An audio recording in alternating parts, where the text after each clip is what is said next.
दोस्तों नमस्कार, आप सभी कैसे हैं। उम्मीद है आप सभी लोग अच्छे होंगे। इस वीडियो में हम लोग बात करेंगे क्रॉस एफआईआर के बारे में, प्रमुख रूलिंग पर।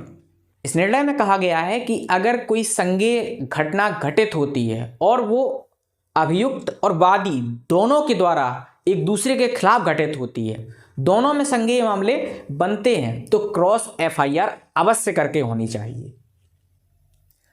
ये मामला है राममिलन सिंह बनाम उत्तर प्रदेश राज्य, AIR 2001। सबसे पहले हम लोग एफआईआर को जानते हैं कि एफआईआर और क्रॉस एफआईआर होती क्या है। देखिए, जब भी कोई संज्ञेय घटना घटित होती है और उसकी सूचना पुलिस को दी जाती है, तो पुलिस का यह कर्तव्य होता है बिना कोई जांच पड़ताल किए कि वह उस सूचना के आधार पर प्रथम सूचना रिपोर्ट दर्ज करना पड़ेगा उसको। लेकिन कभी कभी क्या होता है कि जब प्रार्थी की प्रथम सूचना रिपोर्ट दर्ज हो चुकी है, उसके बाद अभियुक्त द्वारा या अभियुक्त के पक्ष से किसी व्यक्ति द्वारा वादी होता है, उसके खिलाफ एफआईआर दर्ज करवाई जाती है। इसको ही प्रति सूचना या क्रॉस एफआईआर कहा जाता है।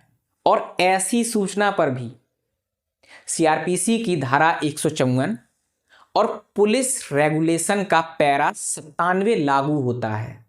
यदि पुलिस को तथ्यों से यह पता चल रहा है कि संज्ञेय मामला बन रहा है, तो तुरंत एफआईआर दर्ज करनी चाहिए, यानी कि क्रॉस एफआईआर दर्ज करनी चाहिए।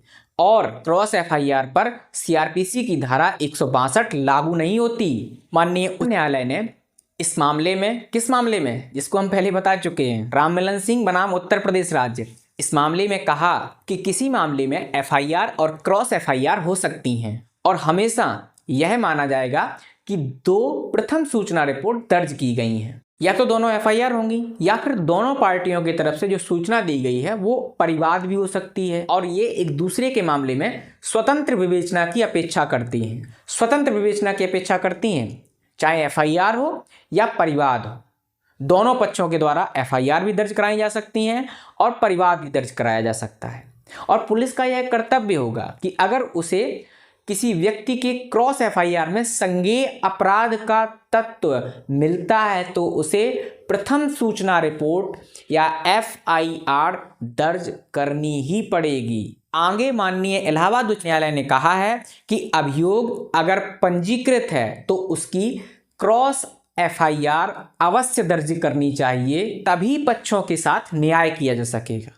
तो ये थी माननीय इलाहाबाद हाईकोर्ट की प्रमुख रूलिंग, जिसमें उन्होंने साफ साफ कहा है कि अगर दो अभियुक्तों के बीच में कोई घटना घटती है और एक दूसरे के खिलाफ दोनों संज्ञेय अपराध कारित करते हैं, तो उनकी एफआईआर और क्रॉस एफआईआर दर्ज की जानी चाहिए, स्वतंत्र विवेचना होनी चाहिए, तभी उन दोनों के साथ न्याय हो सकता है।